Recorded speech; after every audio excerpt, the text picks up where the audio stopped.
So how exactly do we diagnose? On the right side is a very complicated graph, which I will try to break down for you in some simple words. We initially do blood work, which includes a workup for identifying any underlying monoclonal gammopathy with both blood and urine tests, including serum protein electrophoresis, immunofixation, a 24-hour urine collection for urine protein electrophoresis and urine immunofixation, and a serum free light chain assay. These are some core tests that a hematologist will do to try to find out if there's any indication of a possible plasma cell disease or amyloidosis. Following that, depending on which organ system shows the most symptom, we may or may not do a full evaluation or do an initial targeted evaluation of the organ system that is exhibiting the most symptoms, starting with a full assessment of the cardiac status using blood tests such as NT-proBNP, troponin, an echocardiogram, a cardiac MRI, and even a Holter monitor or a Zio patch to pick up any arrhythmias that patients may have. An evaluation of the kidney function is very important for those who present with proteinuria or those who present with an abnormal kidney disease.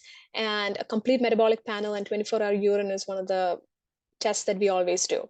An assessment of the liver status includes blood tests for hepatic function. We typically see an elevation of ALT more than AST, a right upper quadrant ultrasound to try to find out if there's any additional causes for the elevation of the liver.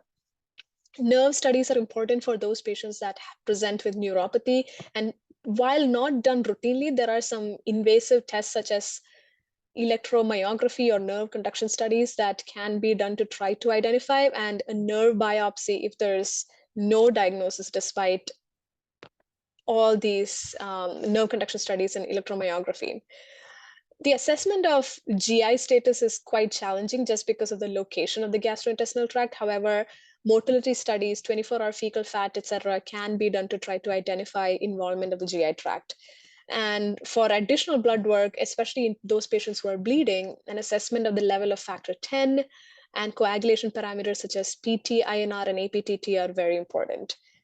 The cornerstone of the diagnosis of AL amyloidosis, in addition to organ function and blood tests, is actually demonstrating that this protein is present in the body. And you can do that by a bone marrow biopsy, which may or may not demonstrate the presence of amyloid protein in a bone marrow biopsy. A fat pad aspirate, which is a quick and easy and less invasive method to do to try to figure out if there is amyloidosis.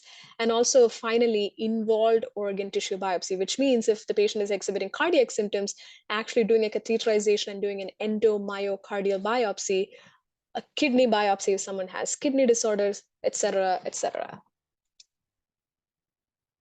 So just a few more insights into what exactly constitutes tissue diagnosis through biopsies.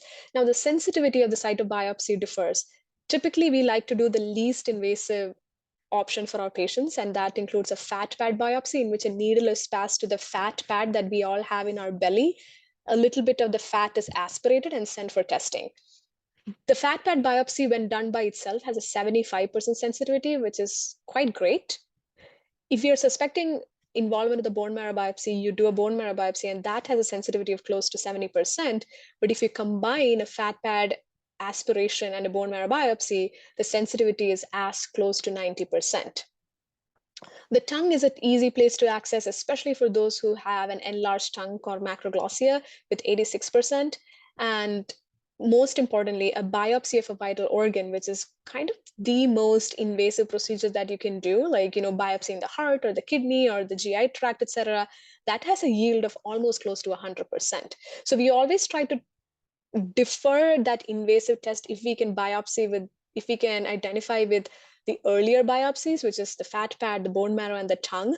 But if they don't yield any results, we may have to go for the involved organ tissue biopsy. So once we take the biopsy, which is taking a piece of the involved tissue, you examine it under light microscopy, and you can see what we call this amorphous or shapeless pink eosinophilic material. So that is kind of like the first indication that there is something wrong. And then we apply what is called as a Congo red staining. And when looked under a special microscope called polarized microscopy, it lights up in this bright green, or what we call apple green color. And this phenomenon is called apple green birefringence, which is pathognomonic or 100% diagnostic of amyloidosis.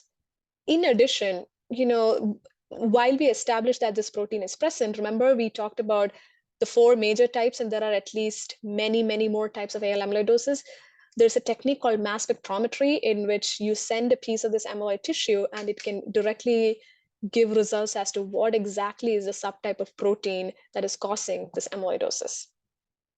So all this is a summary of what exactly is amyloidosis, what are the symptoms, and how do we diagnose.